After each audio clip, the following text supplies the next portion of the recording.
Au nom du Père et du Fils et du Saint-Esprit. Amen. Que la paix et la joie du Christ ressuscité soient toujours avec nous tous. Mes chers frères et sœurs en Jésus-Christ, nous continuons la lecture de la Bible et nous continuons aussi avec la méditation.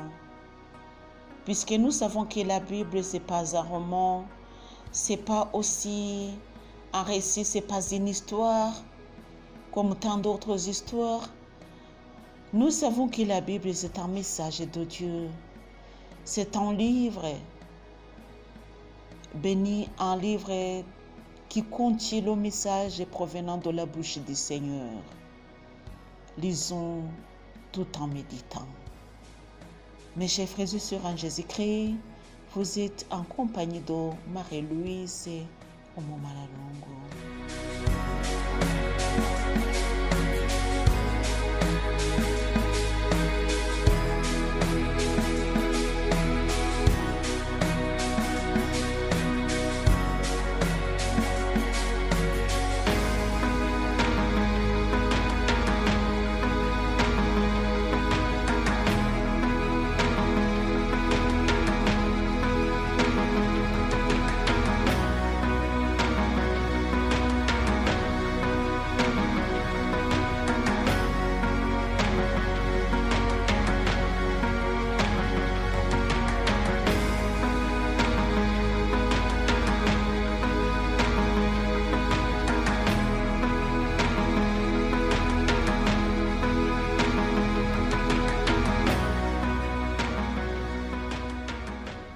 Nous arrivons au chapitre 14.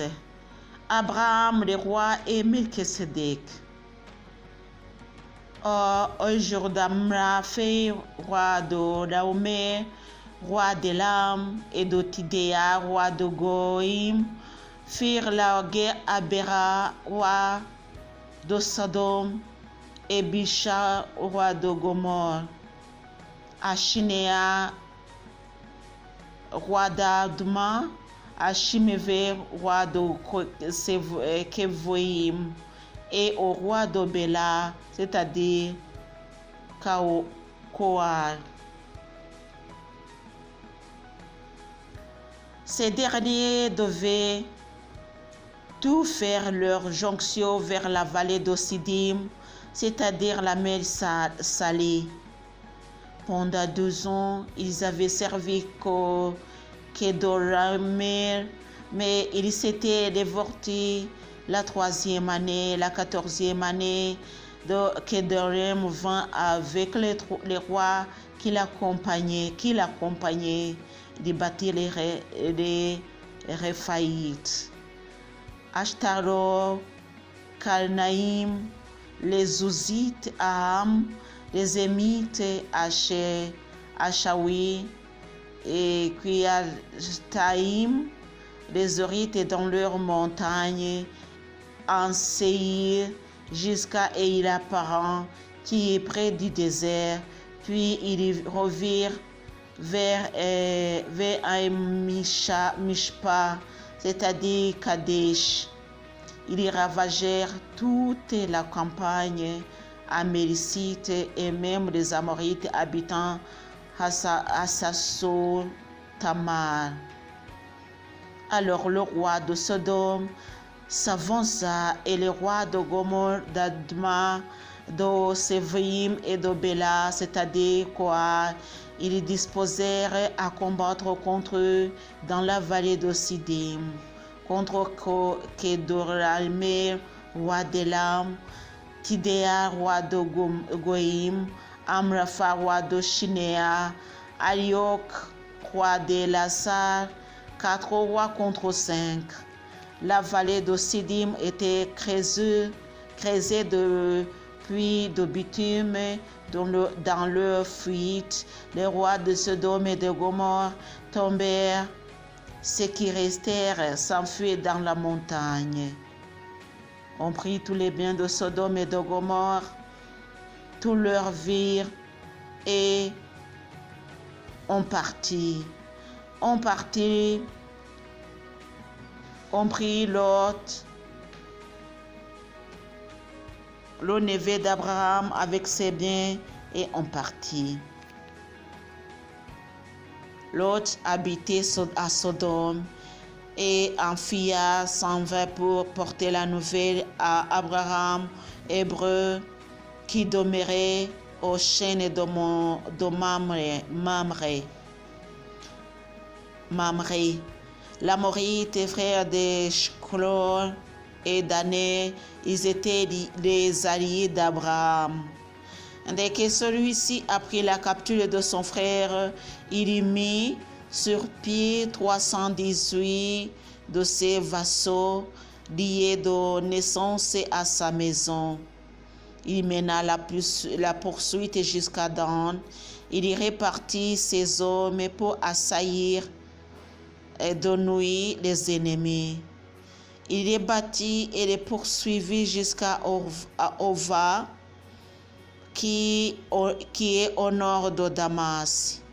Il y ramena tous les biens, il y ramena aussi son frère Lot et ses biens, ainsi que les femmes et les parents.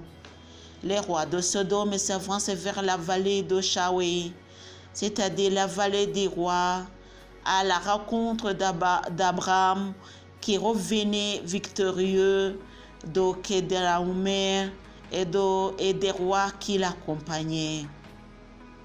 C'est Melchizedek, roi de Salem, qui fournit du pain et du vin. Il était prêtre de Dieu le Très-Haut et il bénit Abraham en disant: béni soit Abraham par le Dieu Très-Haut qui crée le ciel et la terre. Béni soit le Dieu Très-Haut qui a livré tes adversaires entre tes mains. Abraham lui donna la dîme de tout. Le roi de Sodome dit à Abraham: donne-moi les personnes et prends tes biens. Abraham lui répondit: je lève la main vers le Seigneur, Dieu Très-Haut, qui crée ciel et la terre. Pas un fils, pas même une courroie de sandales. Je jure de ne rien prendre de ce qui est à toi. Tu ne pourras pas dire: c'est moi qui ai enrichi Abraham. Cela ne me concerne en rien, sauf la nourriture de mes jeunes. Quant à la part des hommes qui m'ont accompagné, Ener, Eshcol et Mamré, ils apprendront à eux-mêmes. Telle est la parole de Dieu.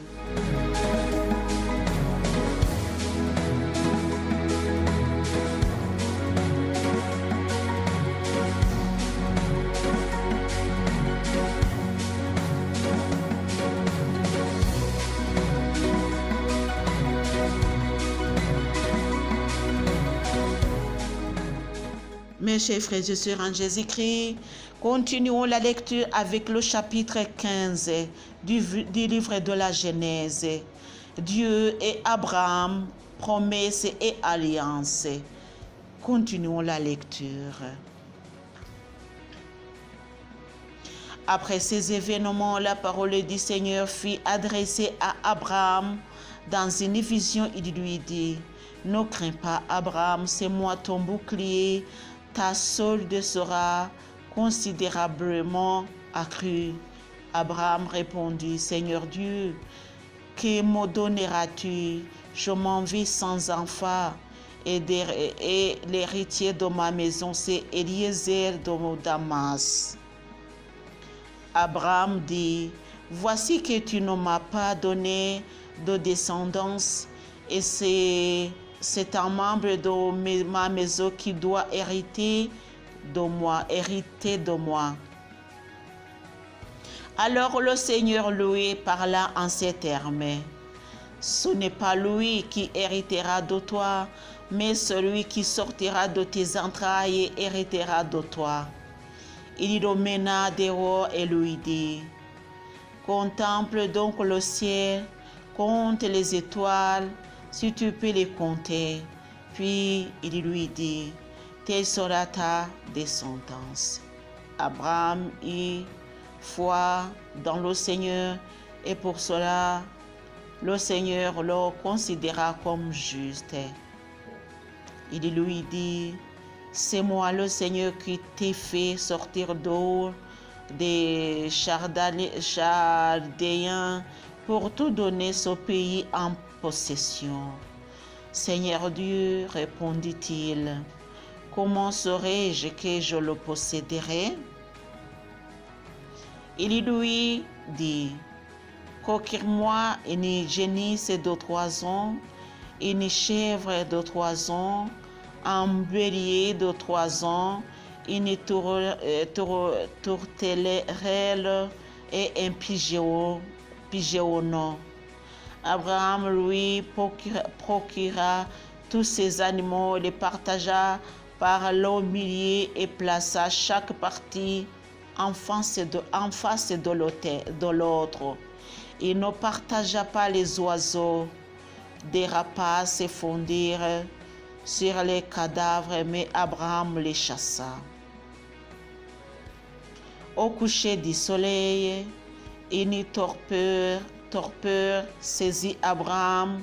Voici qu'une terreur et une épaisée ténèbres tombèrent sur lui. Il dit à Abraham, sache bien que ta descendance résidera dans un pays qu'elle ne possédera pas. On en fera des esclaves qu'on opprimera pendant 400 ans. Je serai juge aussi de la nation qu'ils serviront. Ils sortiront alors avec le grand bien, de grand bien. Toi, en paix, tu rejoindras tes pères et tu seras enseveli après une heureuse vieillesse. À la 4e génération, ta descendance reviendra ici, car l'iniquité de la minorité n'a pas été son comble. Le soleil se coucha, et dans l'obscurité, voici qu'un four fumant et une torche de feu passèrent entre les morceaux. En ce jour, le Seigneur conclut une alliance avec Abraham en ces termes. C'est ta descendance que je donne ce pays, du fleuve d'Égypte au grand fleuve le fleuve Euphrate, les Kénites, les Kénizites, les Cadmonites, les Hittites, les Périzites, les Rophètes, les Rophaïtes, les Amorites, les Cananéens, les Girgashites et les Jébusites. Telle est la parole de Dieu.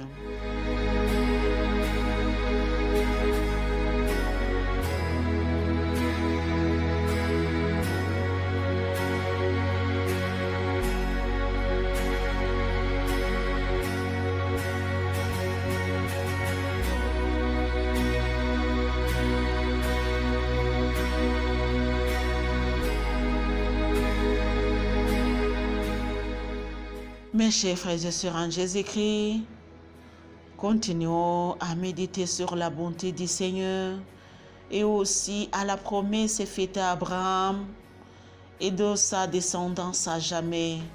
Nous sommes une génération d'Abraham, les enfants, les descendants d'Abraham, puisqu'il est notre Père. Alléluia. Il est dans la gloire du Père, il est dans le ciel, nous le croyons, et c'est par l'obéissance et par la croyance qu'Abraham a été père des croyants. Continuons à remercier le Seigneur. Continuons à méditer sur tout ce que Dieu a fait pour lui, tout ce que Dieu a fait pour nous. Que le Seigneur Jésus nous bénisse, mes chers frères et sœurs en Jésus-Christ, au nom du Père et du Fils et du Saint-Esprit. Amen.